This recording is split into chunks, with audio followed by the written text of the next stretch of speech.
Welcome back to the Growing Nutrition Business Podcast. I'm your host, Nicole Coyne, founder of Healthy Steps Nutrition, CrossFit HSN, and HSN Mentoring, where we believe something as fundamental as nutrition shouldn't be complicated. Our mission is to empower gym owners and coaches to feel confident when talking about nutrition to their members and their communities.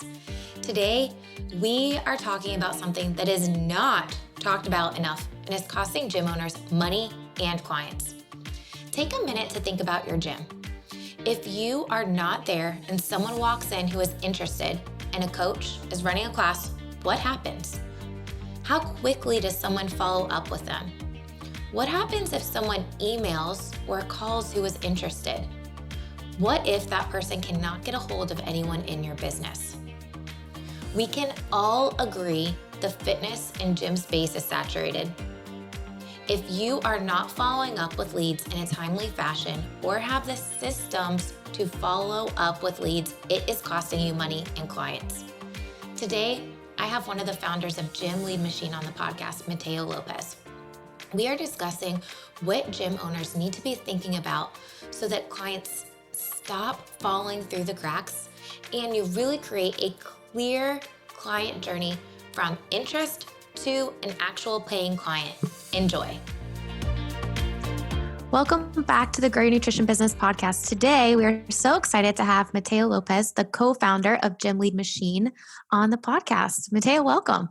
Thanks, Nicole. Happy to be here. I'm excited today to talk about something that most gym owners don't focus on because we're so focused on helping people get better at movement and not really good at getting new business, right? We didn't sign up to be salespeople and quickly realized we needed to learn a little bit about sales to grow our business and stay in business. And you guys have done an amazing job at Gym Lead Machine. Tell me a little bit about yourself and your background so people can understand why you know what you're doing. Okay, yes. Myself and my background, how far back? I guess I got into the fitness industry right out of college. I kind of discovered CrossFit while in college. I just thought the methodology and kind of the mission was really appealing to me. We can change the world, and America's kind of diabetes and obesity problem if we just get everyone to eat kale and grass-fed beef and do a lot of squats and deadlifts. And that resonated with me. And so I wanted to get into fitness because of that. And so right out of college, I was looking for a place where I could use my level 1 cert and coach and kind of learn the ropes. And that's where I found a job posting for an opening at a gym that was opening up in New York City, where I was at the time. It was that's basically where I got my start. John Franklin was the owner of the gym at the time, and he hired me kind of on a roll of the dice there. And I kind of went from working the desk to coaching to managing that facility. And then during that time, John and we were a bootstrapped gym. The gym didn't have any venture money or it wasn't part of a franchise, like most of the micro gyms that I'm assuming you work with. But it was a different kind of scenario because we were in New York City. And in that, if you know anything about New York, there's more gyms in like a 5-mile radius than probably any other location in the world that I can think of. And you have everything there from other kind of competing small studio gyms to a lot of fitness concepts that are trying to get started there. And by that, I mean you have a lot of venture-backed franchises, concepts, boot camps, everything from Peloton to Barry's Boot Camp to Soul Cycle to Y7 Yoga, F45, all those kinds of big names, Orange Theory are there in the city packed in. And so we had to learn how to compete. We had to learn how to stand out. And so we got a grant actually I think it was like 2017. We got a grant from the city, like a small business kind of a grant that we could use to do staff education and training. And we spent that money on hiring a lot of experts in lead nurture email automation. We worked with some of the people at 6th Division and Infusionsoft and a lot of players in the game who are working on email automation, how to use that to, convert leads into sales. So we spent a good chunk of that grant learning digital marketing and how to generate, like I said, generate sales through email automation. And we also use a lot of that money spending money on ads. Facebook was really big at the time, and still is. But you saw that was kind of the beginning of the 6-week challenge, kind of ads you saw online. A lot of gyms were taking part in, and so we spent over $50,000 on this stuff, kind of learning the ropes and also trying different combinations of different website providers, different email automation platform providers, different texting providers. We hired out a lot of the Facebook ad stuff as well as trying it out ourselves. So we tried a lot of different marketing agencies. And so that's really where I cut, what do you say, cut your teeth, earned your stripes. We just invested a lot of time and money in this area because we had to. We had no choice in kind of the competitive market that we were in. So that's a little bit about my background. And from that, we decided to try and make a solution to help other gym owners so they didn't have to spend the money we spent and spend all the time that we spent, so they can focus on, what they should focus on, which is what you said at the beginning of this, which was the service and getting your clients results. Absolutely. And I think, you guys being in the trenches, trying everything, figuring out what works and really what doesn't work has allowed you to evolve what you're doing to not only help the gyms that, you guys are a part of, but also all the gyms that use Gym Lead Machine. And, the cool thing about Gym Lead Machine is that it's a total platform, right? You've got so many different solutions that you're using as a gym owner with appointment scheduling and email automations and website to integrate everything into one is a really cool thing. And today, we're talking about such an important topic, 4 steps to converting leads into customers, right? I think that's such an important piece of the puzzle that gym owners don't focus on enough, and it's costing them money. Yeah, totally. And that's exactly right. We found that we were juggling so many different subscriptions and service providers and all that to try and maintain an online presence that it just didn't, we thought we can probably solve this problem. There's probably an easier way to do this. And so, yeah, that's exactly right. We built a service that could hopefully solve some of those problems and bring it all into under one roof. And then in doing so, yeah, I think today, like you said, we're going to talk about kind of the 4 things that gym owners can do right now to try and improve their lead capture and lead nurture process so they can generate more sales. Well, awesome. Let's get into it. So today we're talking about 4 steps to converting leads into customers. What would be step number 1 if you're looking at a blank slate? I need to convert more leads to customers. What do I need to do? Yeah, so I think what would be helpful is to kind of set this kind of conversation into context. And I think for most gym owners, the way people find you is your website, right? And so I think that's where I would like to try and focus the conversation today, because that is how most people get their leads, is through their website, whether it's through paid traffic driving people to that website or people just searching and finding the gym in their local area. They're going to find your website, right? That's in a large part where most of your leads and the lifeblood of your new business is coming from. Not all, obviously there's in-person referrals and events, there's different ways in which you can attract new people. But even if you do, have a member refer their friend to your gym, that friend's going to still look you up on your website, right? So yeah, I think the first thing to talk about is to set up that client journey, and from the point of where someone hears about you to landing on your website, and then from your website to getting in through your door, what does that journey look like? And so some of the more essential elements that your website needs to have in order to generate new leads and to take those new leads and turn them into sales, there's a few things there. I think before I get into that, though, I'd like to just quickly touch on a few website don'ts, if you will, a few faux pas. And I'm sure, Nicole, you have some insight here as well as what people should probably omit from their website so that people aren't scaring away new business and customers. So one of the more common errors I see is posting workouts on your website and on your homepage and above the fold. That's something I see a lot.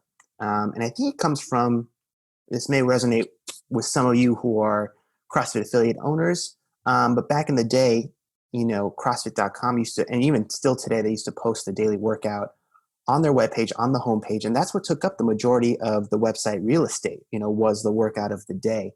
And, but for those of you who are trying to attract new people to your gym, these are people who, may be unfit and they're looking to get fit.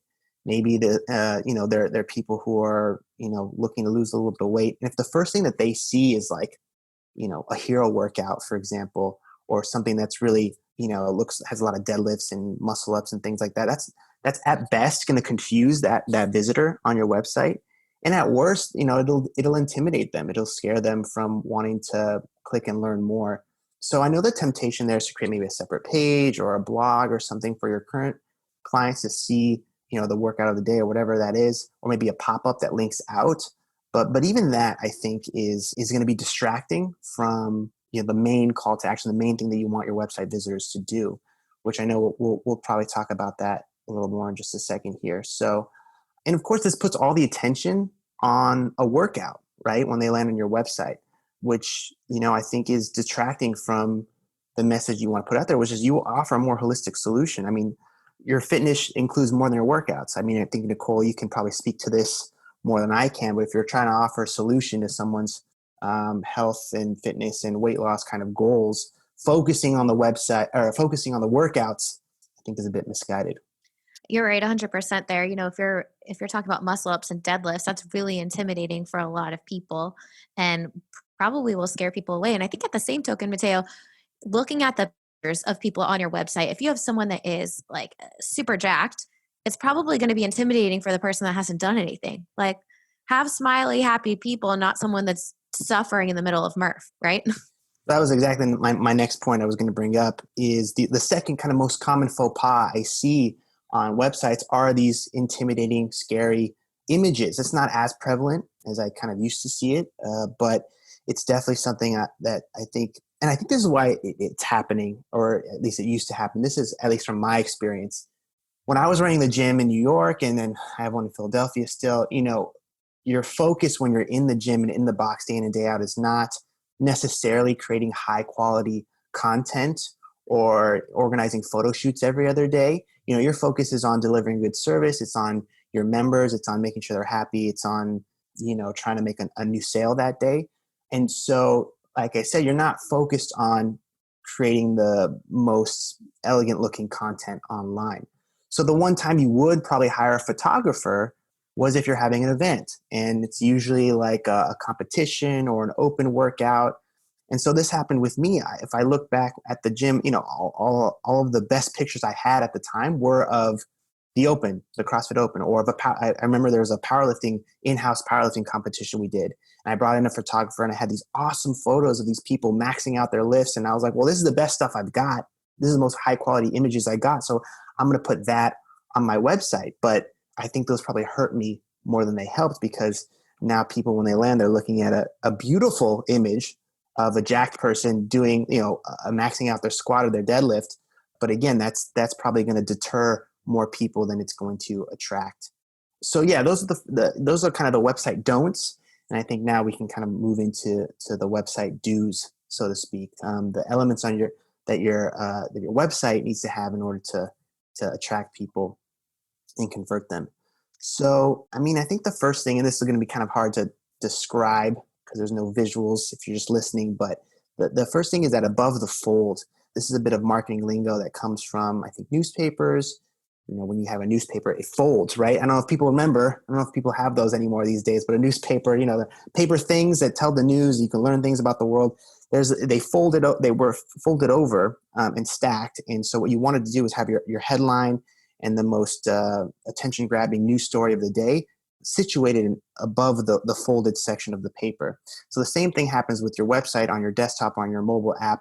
You want to make sure that the content that is positioned in the upper half of your web page, that location on your site that has all of the most critical and crucial information for your viewer, so that they don't have to scroll to find anything that is important for them to know. And so they don't have to scroll to actually fill out a form or actually take the next step and book an appointment with you. So that's kind of the first thing when you're thinking about what do I want the experience to be like in that journey for my prospect when they find my website and then land on the website. What do I want that journey to look like? You want to make it easier on them, right? So put the most critical information about you, your service, the problem you're looking to solve.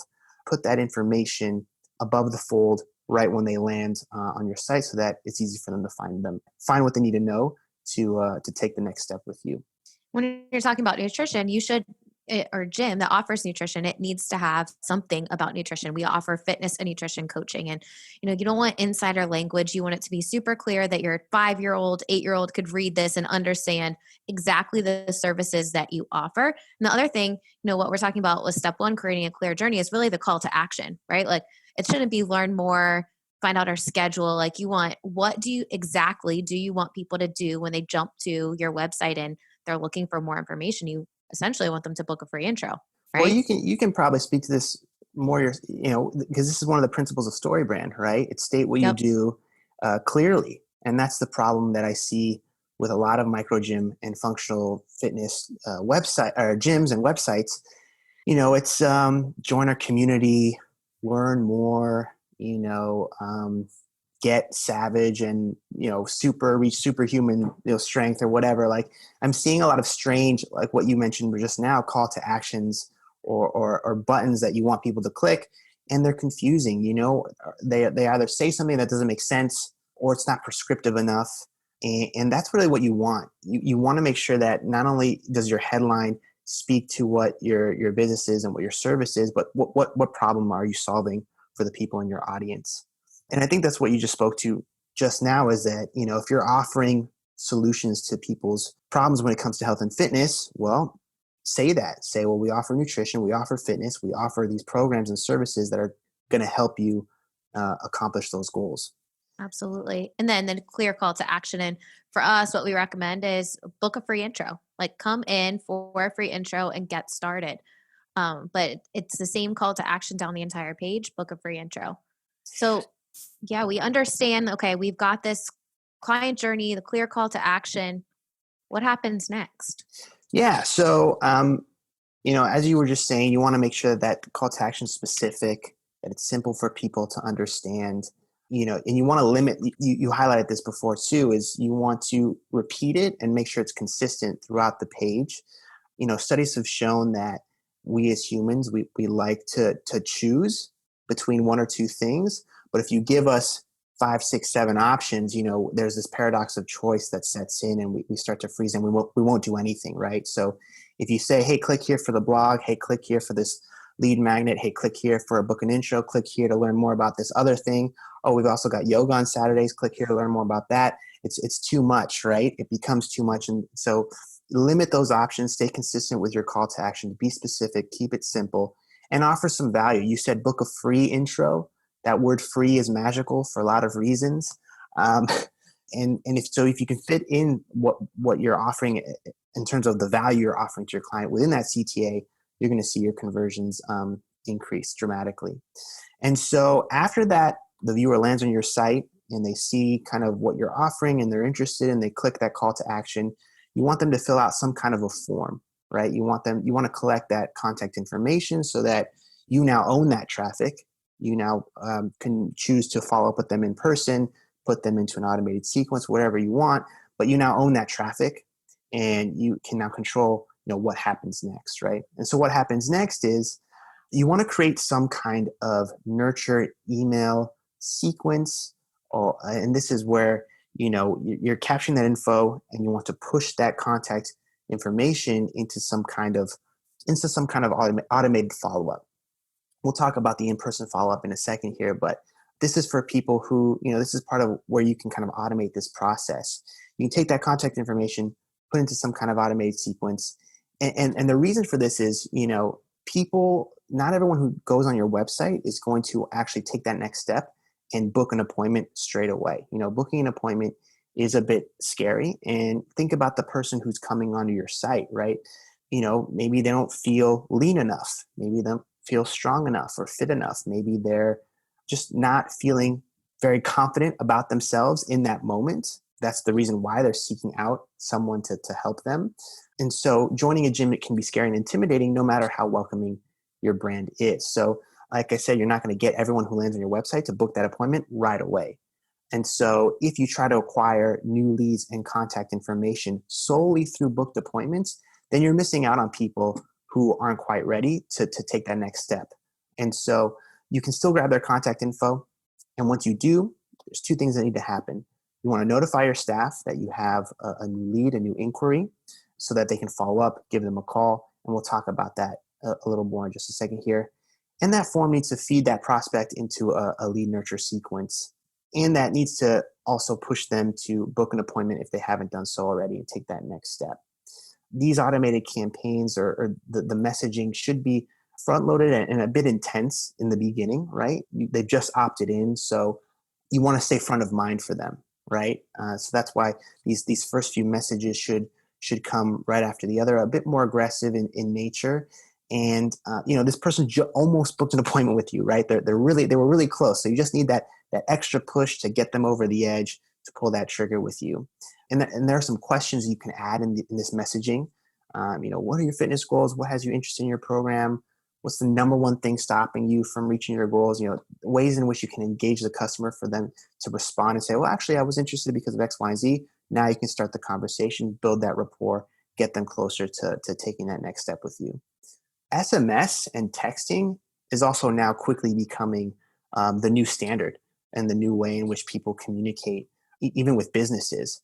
And research shows that SMS open rates they can be as high as 98% compared to 20% open rates for emails. And the same thing goes for response for people who respond to SMS. Think about when you get a text, you probably respond right away. Research shows 90 seconds for someone to respond versus 90 minutes, an hour and a half to respond to an email. So your automated messaging should incorporate that in some way. And if you can't automate it, get one of your staff to follow up via text. That's really important too. I think you said something important that I didn't realize for a long time, and we started doing this a couple of years ago, was I had people, when they wanted to click an appointment, they would go to an Acuity link and go to schedule. The problem is for me to capture their email address, I would actually have to have them book an appointment. But how many times have we gone to book an appointment and then we get distracted or something happened and then we get off the site and then they never got my contact information to follow up with me? So capturing the contact information before they actually get to a redirect page to book an appointment is a really important piece of the puzzle that you should be thinking about as a gym owner, because if you're not, you're losing out on leads. 100%, 100%. And yeah, I mean, like we were just talking about, it's you'll get distracted. Maybe there's not an appointment time that works, or you have to go check with your spouse or whoever it is. Hey, do I have to pick anyone up? Can I book it at this time or whatever? And then you lose that person. And so if you're not having that micro commitment that happens beforehand with some kind of opt-in or a quick contact information, a way to quickly grab their contact information beforehand, then you're losing out. And you're losing out on an opportunity to ask them later on, hey, saw you, didn't have a chance to book. I got some time tomorrow. When can you come to the gym? And these sequences too, they can be segmented by program. So for example, if someone opts in on your nutrition page, if you have a service page that highlights your nutrition, gives them more details about nutrition versus your other programs or versus your fitness classes or whatever it is, your follow-up can be tailored and specific to that service and to that offer. It can be tailored to that program and be nutrition specific. Same thing if you have a separate program service page for personal training or whatever it is. Nicole, what have you found that's been really effective when people opt in for the nutrition service specifically? What have you found it's been really effective to get people to continue the conversation after they opt in?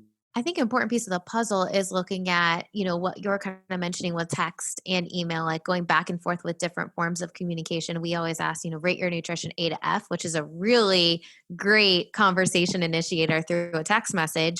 And people are like, oh, it's an F. I've been stuck at home with COVID, the pandemic shut down. So having that conversation and quick responses, right, is a really important piece of the puzzle. And looking at beyond just those first 2 weeks, how are you keeping in contact with people? And so many gyms will allow leads to fall off if they don't book right away because they don't have a nurture sequence that's long enough.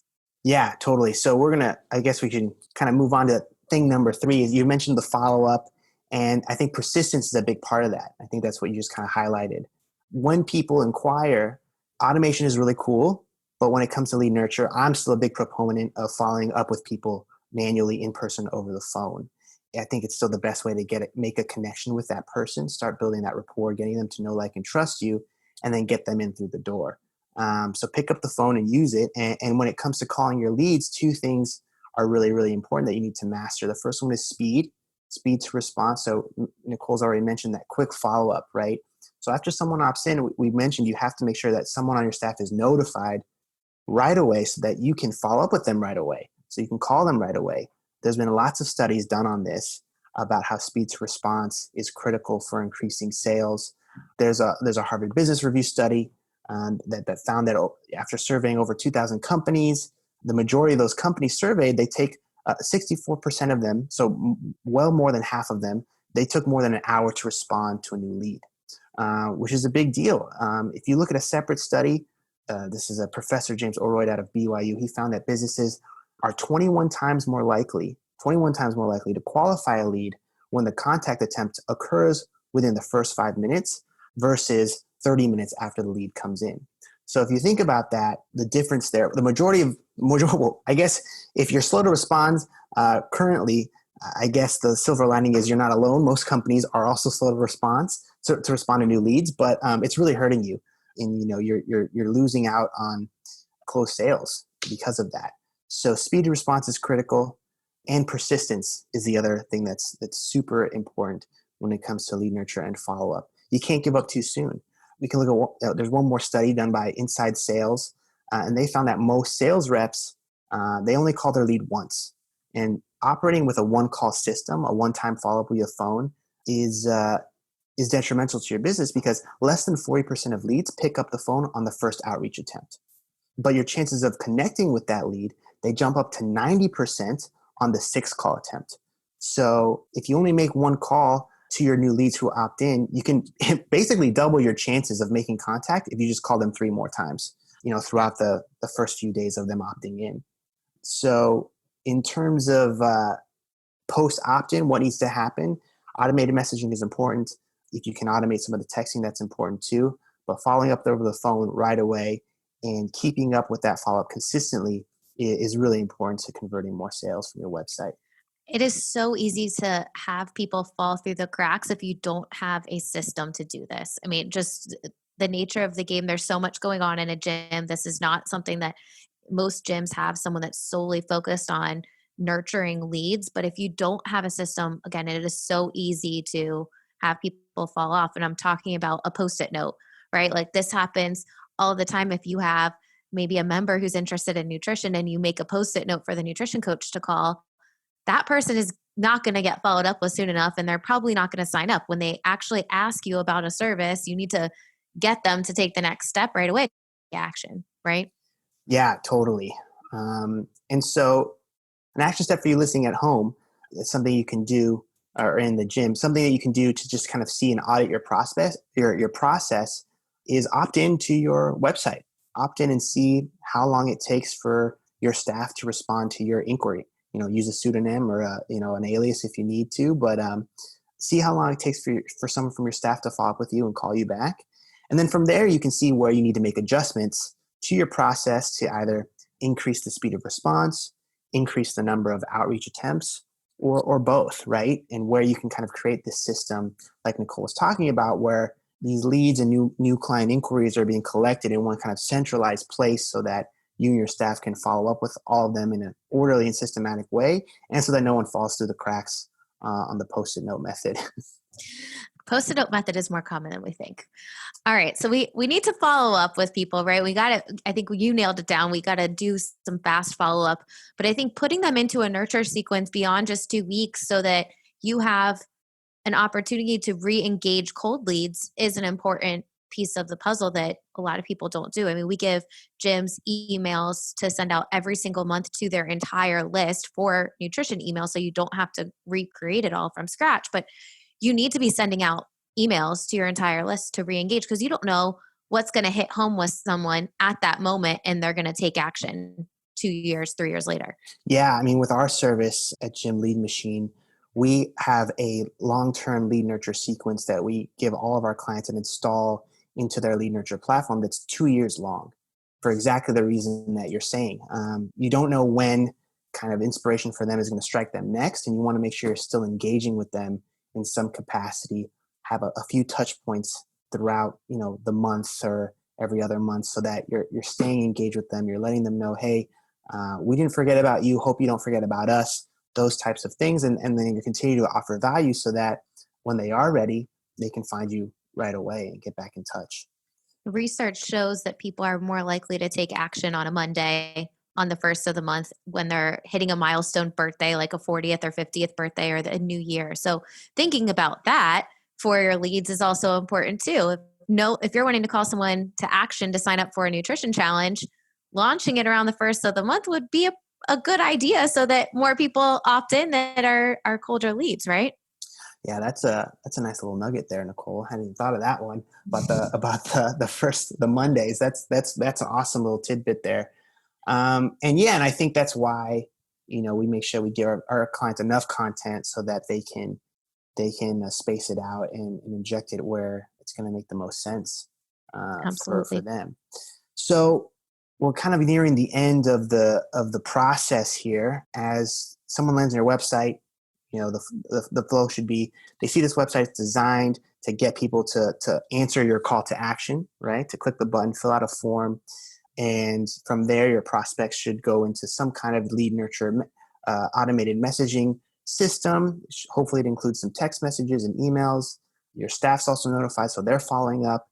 And all of this is designed to get people to land or redirect them back to a page where they can actually book a sales consultation or a free introduction with you. So that last piece here is the actual free intro.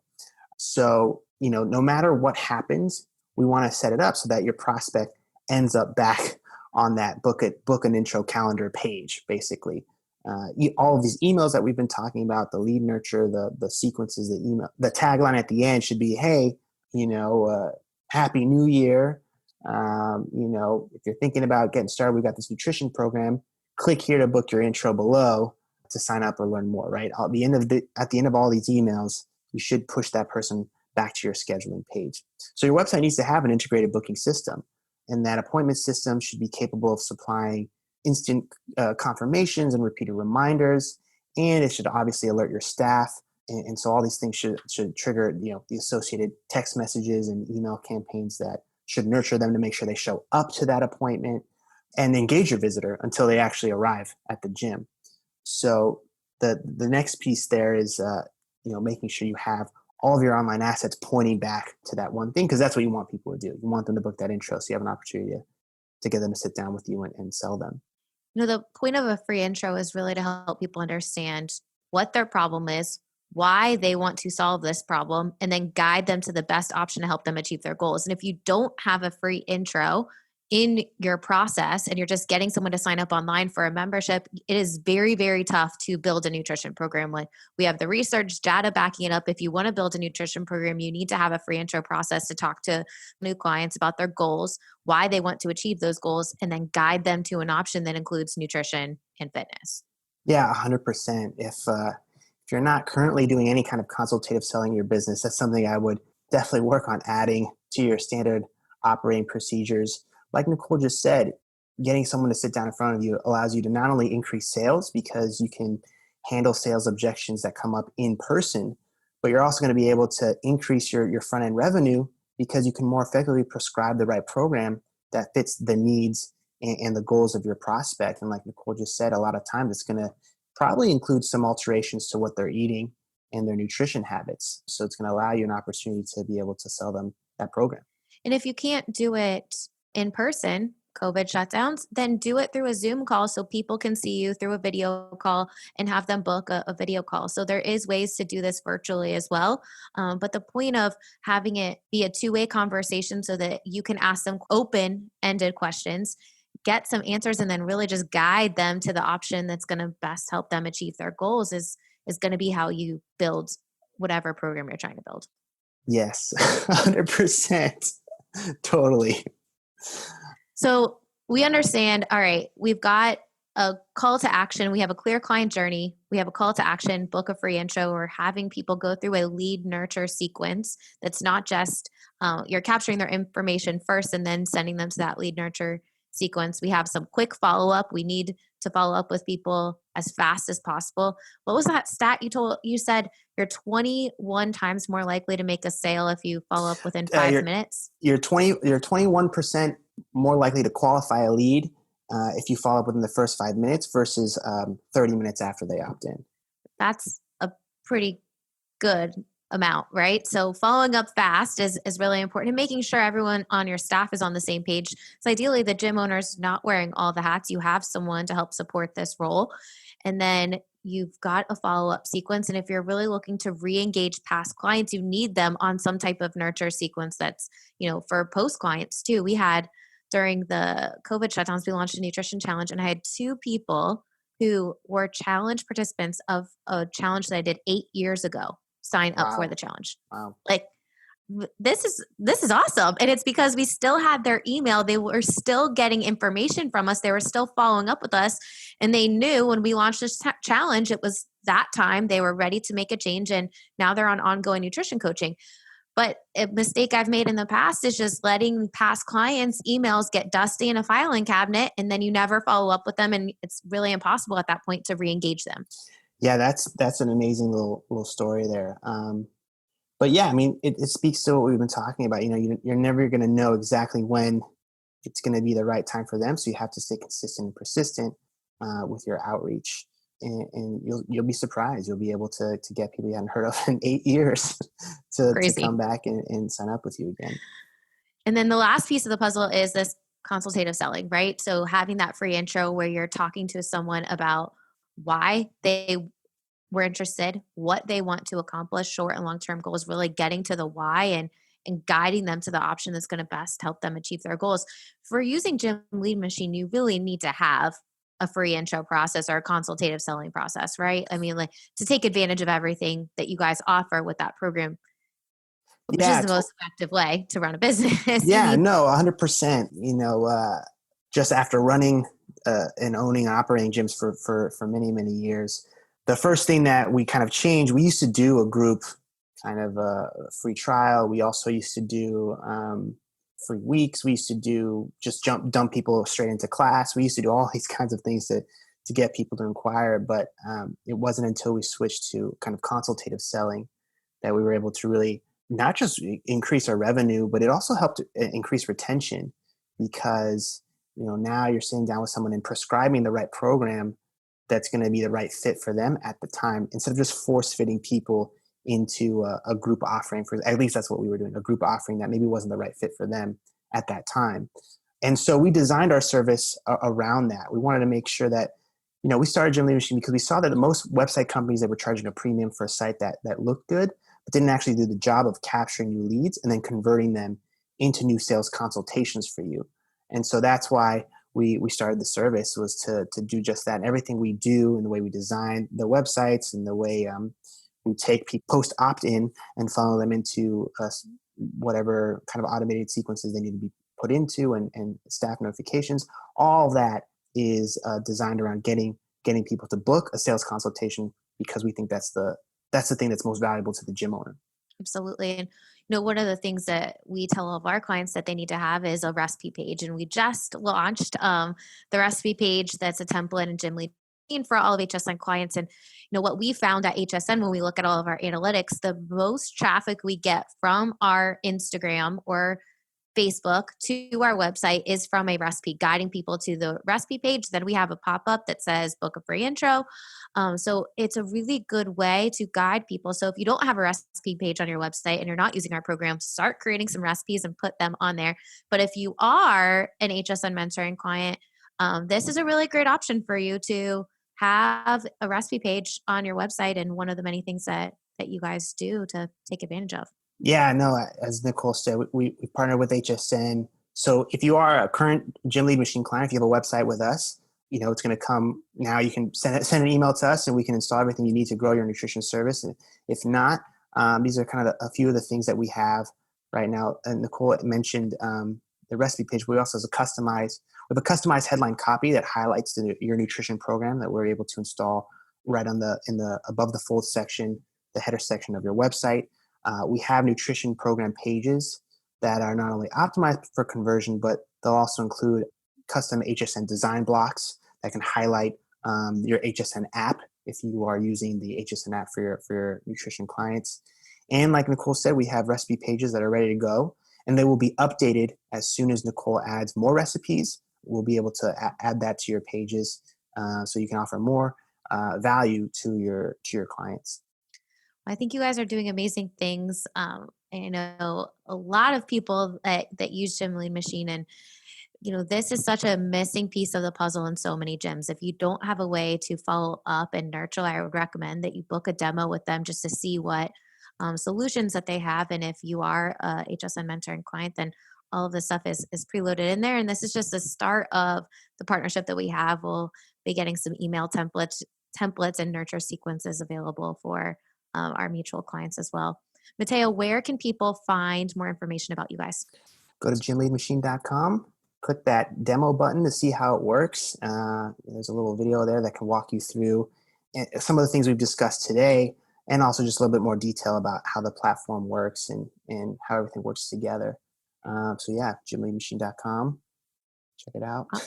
Awesome. Well, thanks so much for coming on the podcast, and thanks for sharing all of your nuggets with us on nurturing leads. It's such an important topic so that gym owners can grow their businesses and help more people.